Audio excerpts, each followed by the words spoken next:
9th topic environment management, त्याच्यामध्ये आपण 101 page number पर्यंत आलेलो आहोत. बरोबर, 101 पेज नंबर वरती आपण जो टेबल दिलेला आहे तो मागच्या तासाला स्टडी केलाय. आता आज आपण काय बघणार आहे, त्याच्या खालचा पॅरेग्राफ बघा. काय दिलेला आहे की थिंक अबाउट इट म्हटलंय.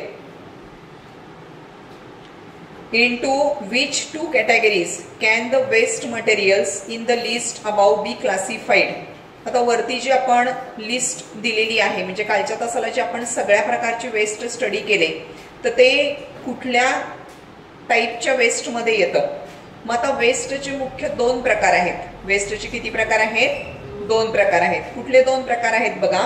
एक आहे biodegradable waste, bio degradable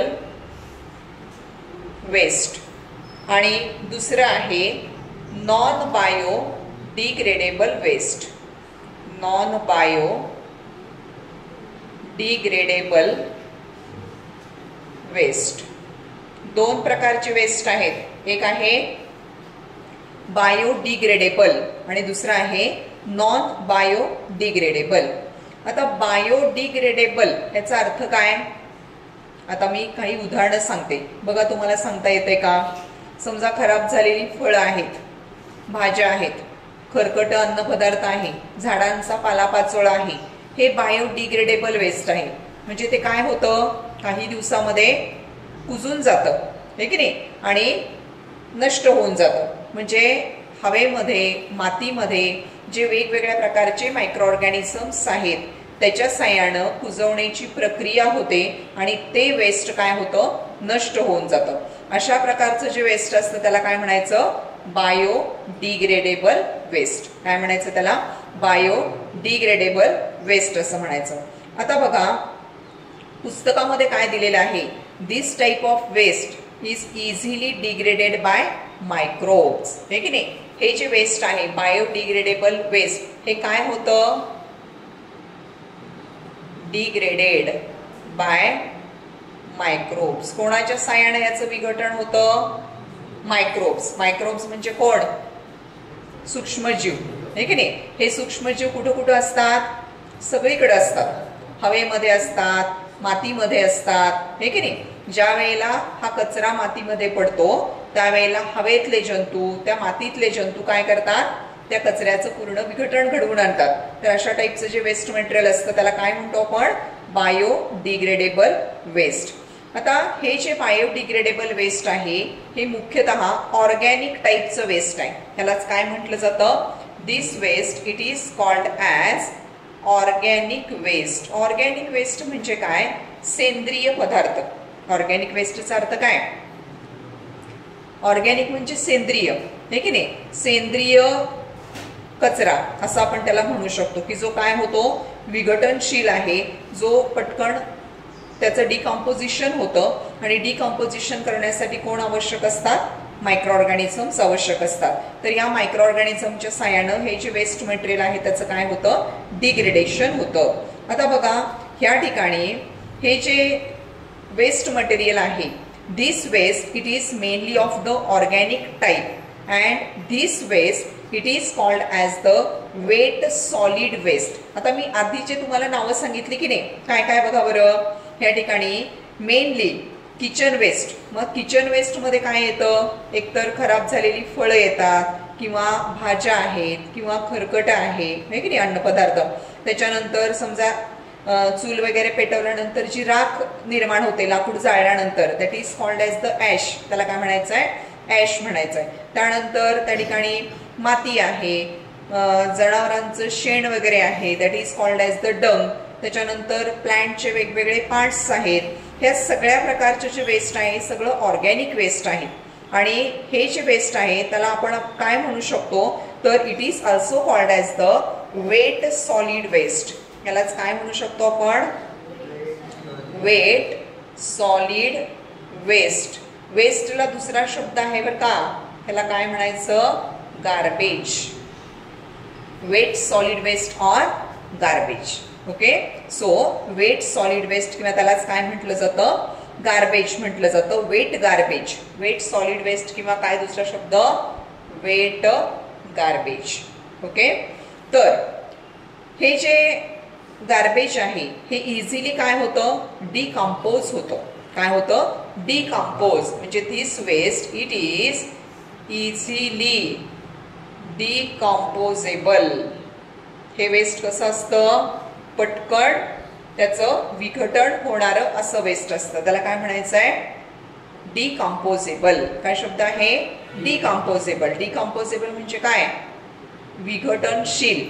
विघटन होतं म्हणजे काय होतं, मायक्रो ऑर्गॅनिझम त्याच्यावरती वाढतात आणि ते खाऊन संपवून टाकतात. म्हणजे त्याचं काय करतात, विघटन करतात आणि त्यातलं बरंचसं मटेरियल काय होतं, मायक्रो ऑर्गॅनिझमनी खाल्लं जातं आणि जे राहिलेलं आहे ते मातीमध्ये मिक्स होऊन जातं. म्हणजे त्याचा कुठल्याही प्रकारचा त्रास होत नाही.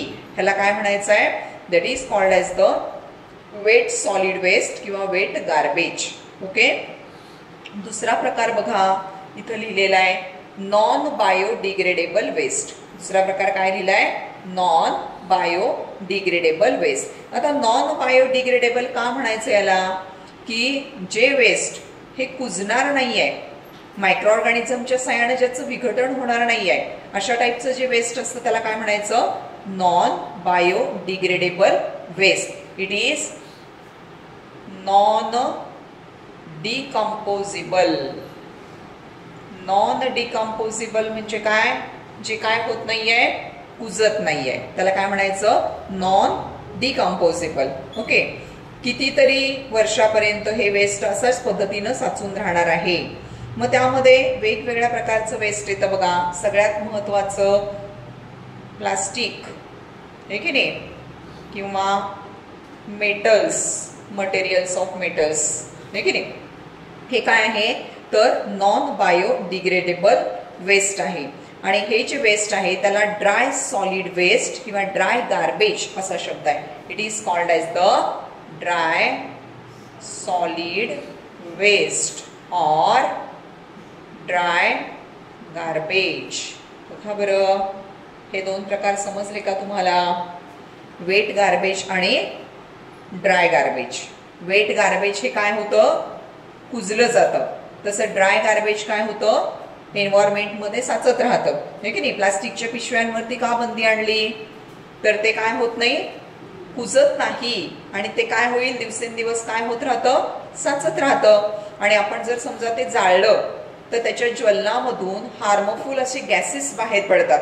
ते पण आपल्याला काय आहेत, घातक आहेत, बरोबर. आणि म्हणून अशा टाईपचं जे मटेरियल आहे ते मटेरियल त्या ठिकाणी काय म्हणायचं, त्याला नॉन बायोडिग्रेडेबल वेस्ट. आणि जे घरामधून वगैरे बाहेर पडणारं वेस्ट असतं, हॉटेल्समधून बाहेर पडणारं वेस्ट असतं, ते काय आहे, किंवा ॲग्रिकल्चरल वेस्ट आहे, ते कसं आहे, बायोडिग्रेडेबल आहे. लक्षात आलं का इथंपर्यंत, बघा बरं सगळ्यांना. हां, त्याच्यानंतर आता इथं काय दिलेलं आहे, make a list of various waste materials and articles in your area and prepare a chart as follows. आता इथं एक चार्ट करून दाखवलाय.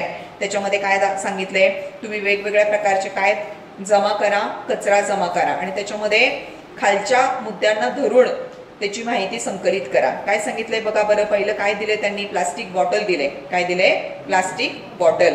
डिग्रेडेबल आहे का, नाही. डिग्रेडेबल किंवा ऑर्गॅनिक आहे का, तर नाही आहे, तिथं नो लिहिलंय. नॉन डिग्रेडेबल इनऑर्गॅनिक मटेरियल आहे का, यस. त्याच्यानंतर रिसायकल होतं का, होतं. प्लास्टिक गोळा केलं तर ते आपण इंडस्ट्रीकडं पाठवून त्याच्यावरती प्रक्रिया करून आपल्याला त्याच्यापासून नवीन प्लास्टिकच्या वस्तू मिळवता येतात. त्याला काय म्हणायचं, रिसायकलिंग. काय म्हणायचं त्याला, रिसायकलिंग. त्याचा रियूज करता येतो का, येतो. रियूज पण आपण करू शकतो. एखादी पिशवी आहे, त्या पिशवीमधून आपण समजा घरी काहीतरी मटेरियल आणलेलं आहे, ठीक आहे, मग ती पिशवी दुसऱ्या कामासाठी पण आपण वापरू शकतो ना, प्लास्टिकची पिशवी. म्हणजे त्याचं काय करता येतो, रियूज करता येतो. हे टॉक्सिक आहे का, तर निश्चितपणे आहे. आता एक लक्षात घ्या, प्लास्टिक जे असतं हे अतिशय घातक प्रकारचं वेस्ट आहे, बरोबर. फक्त कॅरी बॅग्स असंच म्हणत नाही मी, की प्लास्टिकच्या ज्या वस्तू आपण घरामध्ये वापरतो, समजा आपण प्लास्टिकची काही भांडी अन्नपदार्थ साठवण्यासाठी वापरत असू, ठीक आहे, आणि ज्या वेळेला आपण गरम गरम अन्नपदार्थ त्या प्लास्टिकच्या भांड्यामध्ये ओततो त्यावेळेला त्याच्यामध्ये ते प्लास्टिक विरघळतं. त्या प्लास्टिकमध्ये काही हार्मफुल असे केमिकल्स असतात.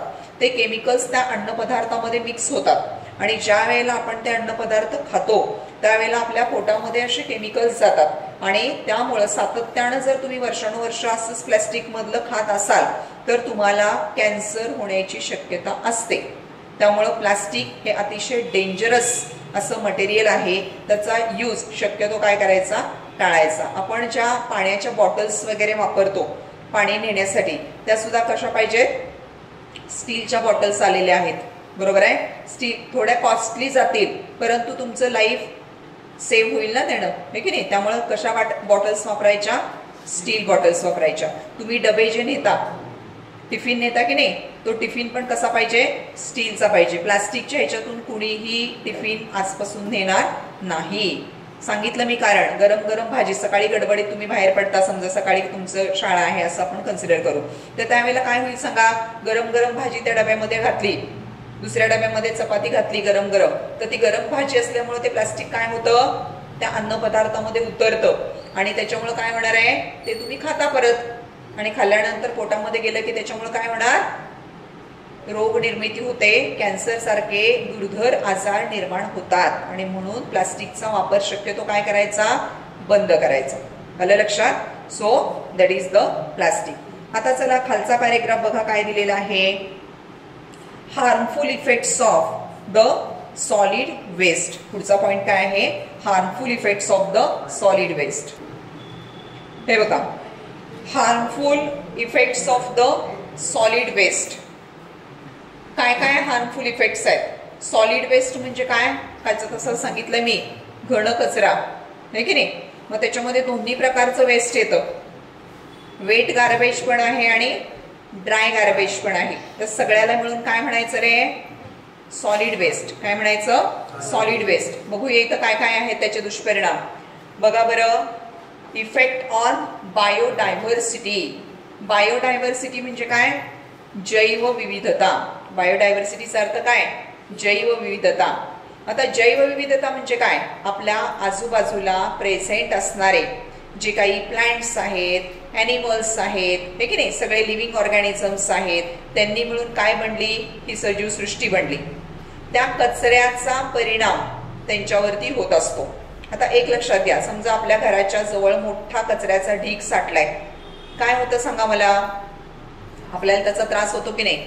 म्हणजे काय, एकतर तिथं दुर्गंधी सुटते, सगळ्यात महत्वाचं, बरोबर आहे. त्याच्यानंतर पाऊस पडल्यानंतर तो कचरा काय होतो, ओला होतो. ओला झाल्यानंतर त्याच्यामध्ये माशा तयार होऊ शकतात किंवा इतर काही इन्सेक्ट्स किंवा त्या ठिकाणी उंदीर असतील, घुशी असतील, यासारख्या तिथं घरं तयार करतात आणि तिथं त्या वास्तव्य करतात. म्हणजे काय, त्याचा उपद्रव आपल्याला होतो की नाही. So that is the it affects on the biodiversity. बायोडायव्हर्सिटीवरती कचऱ्याचा काय होतो, दुष्परिणाम होतो. ठीक आहे. त्यानंतर दुसरं बघा, सांगितलं मी आता ते, बॅड ऑर्डर ऑफ वेस्ट. वेस्टचा काय होते, दुर्गंधी सुटते. आजूबाजूला कचरा, साधी घंटागाडी जरी जवळने गेली तरी आपण नाक धरून जातो.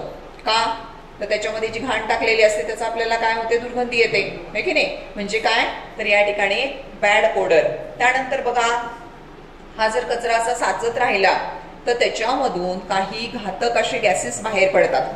किंवा बोलू नका, तो जो कचरा आहे, आता प्लास्टिक वगैरे, मगाशी मी तुम्हाला सांगितलं की प्लास्टिक जाळल्यानंतर काय तयार होणार, त्याच्यामधून त्याचा धूर होणार ना, आणि त्या धुरामध्ये विषारी असे घटक असतात, बरोबर आहे. So production of the toxic gases, काय निर्माण होतात, विषारी वायू तयार होतात. प्रोडक्शन ऑफ टॉक्सिक म्हणजे विषारी, ठीक आहे, विषारी वायूंची निर्मिती होते.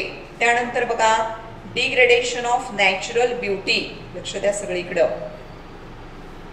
नॅचरल ब्युटी म्हणजे काय, नैसर्गिक सौंदर्य. आता एक इमॅजिन करूया आपण, ठीक आहे. एक छानसं गार्डन आहे. त्या गार्डन मध्ये एक दिवस तुम्हाला ट्रिपला पाठवलं आणि तुम्ही काय केला, तिथं सगळा कचरा करून आला. खायला काय नेलेले पॅकेट्स असतील, काय काय जे जे तुम्ही नेलेलं आहे, प्लास्टिकच्या पिशव्या असतील, ते सगळं त्या बागेमध्ये असं टाकून आलात, तर ते कसं दिसेल सांगा, दिसायला चांगलं दिसेल का, नाही दिसणार. म्हणजेच काय झालं, तिथं नॅचरल ब्युटी हार्म झाली ना. So that is the degradation of natural beauty. असा कचरा जर साठत राहिला तर ते दिसायला चांगलं दिसत नाही. काल आपण 2 चित्र बघितली होती. रस्त्याच्या कडेला टाकलेला कचरा चांगला वाटतो का? ते स्वच्छ जर असेल फुटपाथ वगैरे तर चालायला पण तिथून काय वाटतं, बरं वाटतं ना, आहे की नाही. म्हणजे that is the degradation of natural beauty. त्यानंतर अजून काय होतं बघा बरं, एअर पोल्युशन. एअर पोल्युशन म्हणजे काय? हवेचं प्रदूषण. एअर पोल्युशनचा अर्थ काय? हवेचं प्रदूषण. आता हवेचं प्रदूषण होण्याची वेगवेगळी कारणं आहेत, आहे की नाही. कालच्या तासाला आपण थोडंसं डिस्कशन केलं होतं याच्यावरती. जर आता हा जो कचरा आहे, तुम्ही कधी विचार केलाय का की ह्या कचऱ्याचं काय करत असतील बरं? तर हा जो कचरा आहे आपल्या प्रत्येकाच्या घरामधून घंटागाडीमध्ये आपण तो कचरा टाकतो. तो सगळा कचरा गोळा केला जातो, गावाच्या बाहेर नेला जातो आणि तिथं एका मोकळ्या जागेमध्ये, एका खड्ड्यामध्ये तो कचरा टाकला जातो आणि तो कचरा पेटवला जातो. मग त्याच्यामध्ये जो ओला कचरा आहे, लक्ष द्या इकडं, याच्यावरती प्रक्रिया करता येते. ओल्या कचऱ्यात कचरा कुजू शकतो, त्यामुळे तो वेगळा ठेवता येतो. सुका जो कचरा आहे की जो कुजणार नाहीये तर तो काय केला जाईल? जाळला जाईल, हे की नाही. मग आता त्याच्या ज्वलनामधून काय बाहेर पडतात? टॉक्सिक असे गॅसेस बाहेर पडू शकतात ना. आता प्लास्टिक, मगाशी सांगितलं मी तुम्हाला, प्लास्टिक वगैरे जाळलं तर त्याच्यातून काय होणार आहे? धूर येणार, टॉक्सिक गॅसेस येणार आणि त्याच्यामुळं काय होणार? हवेचं प्रदूषण होणार आहे. So that is the air pollution. It causes the air pollution. ठीक आहे. त्यानंतर नेक्स्ट बघा, वॉटर पोल्युशन. आता मी कालही तुम्हाला सांगितलं एक्झाम्पल, आहे की नाही. आता ज्या वेळेला गणपतीचं विसर्जन केलं, गणपतीचं विसर्जन केल्यानंतर आपण जे गणपतीसाठी वापरण्याला म्हणजे फुलं असतील किंवा हार असतील किंवा जे काही आपण मटेरियल वापरलं, ऑर्गॅनिक मटेरियल, तर ते सगळं काय केलं?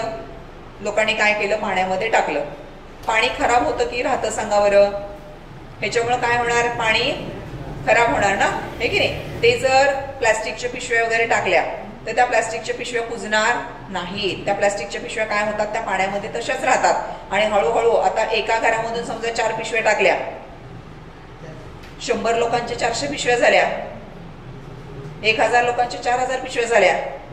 किती आहे लोकसंख्या? मग हे किती कचरा साठत असेल सांगा बरं? हे असं जे कचरा मिश्रित पाणी आहे त्याच्यामुळं रोगराई पसरू शकते, बरोबर आहे. वेगवेगळे आजार आपल्याला होऊ शकतात. त्यामुळं पाण्यामध्ये शक्यतो कचरा टाकायचा नाही. जनावरं धुतली जातात, कपडे धुतले जातात. नदीच्या काठी ज्यांची गावं असतात ना, ते लोक काय करतात? नदीवरती जातात कपडे धुवायला, आंघोळ करायला, जनावरं धुवायला, सगळं नदीवरती जातात. मग ती सगळी घाण काय होणार? पाण्यामध्ये येणार आणि त्याच्यामुळे पाणी काय होतं? वेदांत लक्ष दे, दूषित होतं. ठीक आहे. मग आता पाणी दूषित झाल्यानंतर त्यालाच काय म्हणतो आपण? Water pollution. That is called as the water pollution. त्यानंतर पुढं बघा बरं, सॉइल पोल्युशन. कचरा जर तुम्ही असा कुठेही फेकला, त्याच्यामध्ये समजा काही टॉक्सिक असे केमिकल्स असतील, बरोबर, औषधं वगैरे आहेत, त्या औषधाच्या बाटल्या तशाच फेकून दिल्या, ते जे केमिकल्स आहेत त्या केमिकल्समुळं ती जमीन काय होऊ शकते? खराब होऊ शकते. जमिनीचं काय होऊ शकतं? प्रदूषण होऊ शकतं. त्यालाच काय म्हणायचं आहे? Soil pollution. That is called as the soil pollution. त्यानंतर स्प्रेडिंग ऑफ डिसीजेस. आता मी तुम्हाला सांगितलं, कुठंही कसाही कचरा फेकल्यामुळं काय होतं? रोग जंतूंची वाढ होते. वातावरणामध्ये, हवेमध्ये दुर्गंधी पसरते आणि ते रोग जंतू आपल्या श्वसनामार्फत आपल्या शरीरामध्ये प्रवेश करतात आणि आपल्याला काय होतो? आजार होऊ शकतो. समजा कचरा तुम्ही गटारीमध्ये फेकला, बघा माझ्याकडे लक्ष द्या सगळे. कचरा आपण जर समजा गटारीमध्ये फेकला तर गटारी काय होतात? तुंबतात.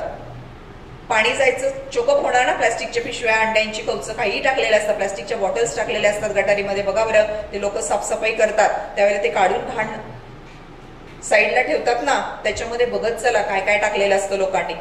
भाज्यांची देठं असतील, अंड्यांची कवचं असतील, प्लास्टिकच्या पिशव्या असतील, बॉटल्स असतील. हे तुम्ही सांगा मला, हे गटारीत टाकण्याच्या वस्तू आहेत का? ह्याच्यासाठी आपल्याकडे डस्टबिन पाहिजे प्रत्येकाच्या घरामध्ये. कचरा साठवण्याचा डबा पाहिजे, त्याच्यामध्ये रोजच्या रोज हा कचरा साठवला पाहिजे. आणि जे काही तुम्हाला टाकायचं आहे, फक्त लिक्विड मटेरियल तुम्ही त्या गटारीच्या पाण्यामध्ये टाकू शकता, बरोबर आहे. बाकीचं काही गटारीमध्ये टाकायचं नाही. त्याचा काय त्रास होतो सांगा मला. आपल्या घराच्या समोर समजा एक 7-8 दिवस गटार चुकअप झाले, पाणी तुंबले, ते पाणी तुंबल्यानंतर परत ते रस्त्यावरती येऊ शकतं, बरोबर, रस्त्यावरती पसरतं. ठीक आहे. त्यानंतर तुंबलेल्या पाण्यामध्ये डास अंडी घालतील, डासांची पैदास मोठ्या प्रमाणावरती होईल आणि तुम्हाला माहिती आहे डासांमुळे काय होतात, वेगवेगळ्या प्रकारचे आजार पसरतात. माशांची निर्मिती होते, माशा पण काय करतात, वेगवेगळ्या प्रकारचे आजार पसरवतात. माशा काय करतात, घाणीवरती बसतात, आपल्या घरामध्ये येतात आणि आपल्या घरामध्ये जे अन्नपदार्थ आहेत जर समजा उघडे असतील, आता समजा स्वयंपाक सुरू आहे किंवा जेवण चालू आहे, जेवण करताना कसं झाकणार ताट आपण, उघडच असतं ना. प्रत्येक वेळेला त्या एखादी तरी माशी त्याच्यावर पटकन येऊन बसून जाते. त्या माशीच्या पायाला काय असते, घाण चिकटलेली असते. ती घाण तुमच्या त्या चपातीवरती वगैरे चिकटते आणि ते तुम्ही तसंच खाता. मग काय होणार आहे, आजार पसरणार ना. म्हणजे काय तात्पर्य सांगितलं बघा बरं, कुठून कुठं गेलं हे सगळं. गटार तुंबली तर हे सगळं आपल्याला सोसावं लागतं सगळं. म्हणून वेगवेगळे आजार पसरू शकतात. कशामुळं, सॉलिड वेस्टमुळं हे सगळे घातक परिणाम आपल्या आरोग्यावरती होऊ शकतात. लक्षात आलं का हा पॉइंट. हे वेगवेगळे काय आहेत, सॉलिड वेस्टचे तोटे आहेत. तुम्हाला पेपरमध्ये प्रश्न विचारला जाऊ शकतो, write any 4 harmful effects of solid waste. Solid वेस्टचे काय काय हार्मफुल इफेक्ट्स आहेत हे काय करा तुम्ही लिहा. आता बघा, मग आता सॉलिड वेस्टचं मॅनेजमेंट करण्याची गरज आहे, बरोबर. सॉलिड वेस्टचं मॅनेजमेंट म्हणजे काय, व्यवस्थापन केलं पाहिजे. कशासाठी केलं पाहिजे बघा बरं. So necessity of solid waste management. Necessity of solid waste management. Solid waste management करण्याची का गरज आहे, तर त्याच्यामुळे जे जे त्रास होत आहेत म्हणजे काय, तर आपण बघितलं एन्व्हायरमेंटचं पोल्युशन होते, बरोबर आहे. पर्यावरणाचं काय होतंय, प्रदूषण, म्हणजे पर्यावरणाला हानी पोचते की नाही, लक्षात येते का. So for preventing environmental pollution and keep the surrounding clean, काय आहे गरज, for preventing environmental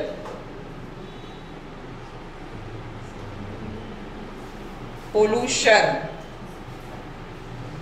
and keep the surrounding clean. बघा बरं काय लिहिलं मी फळ्यावर, फॉर प्रिव्हेंटिंग, बसले लक्ष नाही बरं का जास्त, environmental pollution and keep the surrounding clean. म्हणजे काय, आजूबाजूचा परिसर स्वच्छ राहतो, एन्व्हायरमेंट स्वच्छ राहतं. कशामुळं, जर सॉलिड वेस्ट मॅनेजमेंट केली तर, म्हणजे त्याच्यासाठी गरज आहे त्याची. हा झाला पहिला पॉइंट. दुसरा पॉइंट काय बघा, for energy as well as fertiliser production and through that to generate work and employment opportunities. या ठिकाणी काय सांगितलेलं आहे की हे जे सॉलिड वेस्ट आहे, बोलू नका, सॉलिड वेस्ट मधून आपल्याला काय मिळू शकतं, त्याच्यापासून इलेक्ट्रिसिटीची निर्मिती करता येते बरं का. हा जो सुका कचरा आहे ना, तर त्याच्यापासून काय इलेक्ट्रिसिटीची निर्मिती करता येते. त्या पद्धतीचे प्लांट एस्टॅब्लिश केले पाहिजेत. मग त्याच्यापासून काय मिळू शकते, आपल्याला इलेक्ट्रिसिटी मिळू शकते, म्हणजे फॉर एनर्जी. त्यानंतर हे जे कुजणारं वेस्ट आहे, हे कुजणारं वेस्ट जर एका ठिकाणी गोळा केलं, काही दिवसामध्ये ते कुजतं आणि त्याच्यापासून छान असं खत तयार होतं. म्हणजे त्याच्यापासून काय मिळणार आहे, फर्टिलायझर. काय मिळणार आहे, फर्टिलायझर. म्हणजे for energy as well as fertiliser production and through that to generate work and employment opportunities. म्हणजे काय, हे बघा, आता हे काम करण्यासाठी वर्कर्स लागतील, बरोबर आहे. मग वर्कर्स ठेवल्यानंतर त्यांना 4 पैसे मिळतील, म्हणजे त्यांना काय मिळेल, काम मिळेल. That is the job opportunities. त्याला काय म्हणायचं आहे, जॉब अपॉर्च्युनिटीज. म्हणजे for energy as well as fertiliser production. Second काय, for energy as well as fertilizer production. Solid waste मॅनेजमेंटची काय आहे, गरज आहे. बरोबर. आणि काय, to generate work and employment opportunities.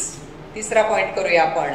To generate work and employment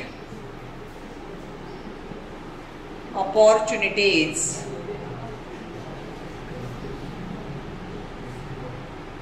to generate work, लोकांना कामं नसतात. बरोबर आहे. काम मिळू शकतं. हे जर असे मोठे मोठे प्लांट एस्टॅब्लिश केले, इलेक्ट्रिसिटी जनरेशन प्लांट एस्टॅब्लिश केला किंवा फर्टिलायझर तयार करणारा प्लांट एस्टॅब्लिश केला, तर लोकांना काय मिळेल, काम मिळेल ना. त्यालाच काय म्हणायचं, to generate work and job किंवा एम्प्लॉयमेंट अपॉर्च्युनिटीज. त्यांना कामाच्या संधी उपलब्ध होतील, त्यांना जॉब मिळेल, 4 पैसे त्यांना मिळू शकतील. त्याच्यानंतर जर सॉलिड वेस्ट मॅनेजमेंट केली तर त्याच्यामुळे काय होणार आहे, नॅचरल रिसोर्सेस वरती येणारा जो ताण आहे तो ताण काय होईल, कमी होईल. To reduce the strain on natural resources. 4th point, to reduce the strain on natural resources. To reduce the strain on natural resources through treatment of solid waste. Through treatment of solid waste. बघा बरं, बोलू नका. Solid waste treatment केल्यामुळं जे natural resources म्हणजे काय, नैसर्गिक ऊर्जा स्त्रोत किंवा नैसर्गिक स्त्रोत की ज्याच्यापासून आपल्याला वेगवेगळं मटेरियल मिळणार आहे. आता नॅचरल रिसोर्सेस मध्ये एक्झाम्पल बघा. लक्ष द्या इकडं. समजा कचऱ्याचा वापर करून इलेक्ट्रिसिटीचं जनरेशन केलं, ठीक आहे. तर मग जी नॅचरली इलेक्ट्रिसिटी तयार केली जाते त्याच्यावरचा लोड काय होईल, कमी होईल. बरोबर आहे. म्हणजे कचरा साठणार पण नाही, कचऱ्याचं पण व्यवस्थापन होईल आणि त्याच्यामधून आपला फायदा पण होईल. बरोबर. So that is the to reduce the strain on natural resources through treatment of the solid waste. त्याच्यानंतर to improve the health and quality of life and to maintain environmental balance. 5th point. 5वा point काय आहे बघा, लक्ष द्या इकडं. हे बघा 5वा पॉइंट काय आहे, टू इम्प्रूव्ह द हेल्थ. एक लक्षात घ्या, जर आपण वेस्ट मॅनेजमेंट केलं, व्यवस्थित पद्धतीनं कचऱ्याचं व्यवस्थापन केलं, कचरा कुठंही साठणार नाही, त्याच्यामुळं आजारांच्या प्रमाणामध्ये वाढ होणार नाही. कचरा तुम्ही पाण्यामध्ये टाकला, पाणी दूषित झालं, त्याचा आरोग्यावरती परिणाम. कचरा तुम्ही सॉइल मध्ये टाकला, सॉइल अफेक्ट होते. कचरा तुम्ही कुठेही फेकला, त्याच्यातून दुर्गंधी पसरते, हवेचं प्रदूषण होतं, आरोग्यावरती परिणाम होतो. पण हे सगळं टाळायचं असेल तर काय करायचं, कचऱ्याचं व्यवस्थित व्यवस्थापन करायचं. म्हणजे काय, टू इम्प्रूव्ह द हेल्थ. त्याच्यामुळे काय होणार आहे, आरोग्यामध्ये सुधारणा होणार आहे. And quality of life. बरोबर आहे. आपलं जे लाईफ आहे ते व्यवस्थित मेंटेन होऊ शकेल. आणि to maintain the environmental balance. सगळ्यात महत्वाचं, निसर्गाचा जो समतोल आहे तो टिकवून ठेवण्यासाठी हे बॅलन्सिंग होणं गरजेचं आहे. प्रदूषण झालं तर हा काय होत असतो, पर्यावरणाचा ऱ्हास होतो. बरोबर आहे. एन्व्हायरमेंटला हानी पोचते. वॉटर पोल्युशन असू दे, एअर पोल्युशन असू दे, सॉइल पोल्युशन असू दे, या सगळ्यामुळे पर्यावरण काय होतं, धोक्यामध्ये येतं. आणि म्हणून त्याचा बॅलन्स ठेवायचा असेल तर काय करायला पाहिजे, सॉलिड वेस्ट मॅनेजमेंट करण्याची गरज आहे. ह्याच्यावरती तुम्हाला 2 मार्कासाठी प्रश्न विचारला जातो. काय आहे की necessity of solid waste management. बरोबर आहे. समजलंय का बघा. ठीक आहे. For preventing environmental pollution and keep the surrounding clean. कुठल्याही प्रकारचं प्रदूषण होणार नाही आणि आजूबाजूचा परिसर काय राहील, स्वच्छ राहील. दुसरं काय, for energy as well as fertiliser production. कचऱ्यापासून इलेक्ट्रिसिटी निर्माण करता येते. कचऱ्यापासून जो डिकम्पोजेबल कचरा आहे त्याच्यापासून काय तयार करता येतं, खत तयार करता येतं. That is the fertiliser. त्याच्यानंतर to generate work and employment opportunities. Electricity plant तयार केला, तिथं जे काही वर्कर्स लागतील हा कचरा गोळा करून तिथं भरायला वगैरे जे काही प्रोसेसिंग आहे तर लोकांना काम उपलब्ध होईल आणि 4 पैसे त्यांना मिळतील. बरोबर. त्यानंतर to reduce the strain on natural resources through the treatment of solid waste. Solid waste treatment केल्यामुळं जी नैसर्गिक ऊर्जा स्त्रोतांवरती स्ट्रेन येतो, म्हणजे काय, आता समजा आपल्याला जी इलेक्ट्रिसिटी मिळते ती कशापासून तयार केलेली आहे, पाण्यापासून तयार केलेली आहे. बरोबर आहे, पाण्यावरती तयार केलेली आहे. मग ती इलेक्ट्रिसिटी जर पाण्याचं प्रमाण कमी झालं तर आपण बघतो लोड शेडिंग केलं जातं. बरोबर. लोड शेडिंग करतात म्हणजे काय, काही तास लाईट बंद ठेवतात, म्हणजे आपली त्याच्यामध्ये आपलं काय होतं, नुकसान होतं. मग त्यावेळेला कचऱ्यापासून जर इलेक्ट्रिसिटी निर्माण झाली, असा कितीतरी लाखो टन कचरा रोजच्या रोज तयार होत असतो आणि मग त्याच्यापासून इलेक्ट्रिसिटीची निर्मिती झाली तर पाण्यापासून निर्माण होणारी इलेक्ट्रिसिटी काय होईल, वाचवली जाईल ना. That is called as the it reduces the strain on the natural resources through the treatment of solid waste. त्यानंतर काय, to improve the health and quality of life. आपलं आरोग्य बिघडणार नाही. जर प्रदूषणच झालं नाही कुठल्या प्रकारचं तर आरोग्य बिघडेल का, दुर्गंधी पसरली नाही, रोगराई पसरणार नाही, जंतू वाढले नाहीत, रोगराई पसरणार नाही. म्हणजे काय, to improve the health and quality of life and to maintain the environmental balance. आणि या सगळ्यामुळे काय होईल, पर्यावरणाचा समतोल टिकून राहील. तर हे आहे necessity of solid waste management, ही जो महत्वाचा पॉइंट आहे. समजलं इथपर्यंत.